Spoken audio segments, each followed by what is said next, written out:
Welcome to Blizzard Fire. We hope this video helps fire up your solution. You begin by preparing a confined environment so dependencies do not leak. Create a venv and activate it. Install Python 3. 11 Plus and the framework you chose, for example Fast API for async speed or Flask for simplicity. Once done, scaffold routes, a basic app factory, and a requirements file. Make sure to initialize Git now and commit your working scaffold. This saves time and gives you a rollback point. You will iterate from this reproducible baseline. You now implement the core. Define your endpoints and data contracts, because clear contracts prevent rework. Connect an ORM like SQL Alchemy and create migrations with Alembic so schema changes are versioned.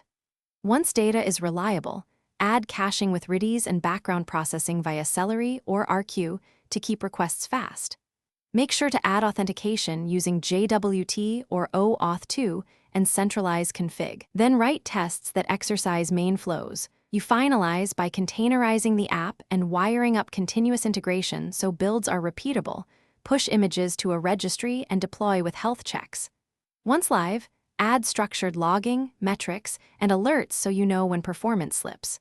Run load tests and configure graceful shutdowns to avoid losing requests. If something breaks, check the app logs and trace the request path. Correlate request ID across services to isolate the failing component quickly, then roll back if needed.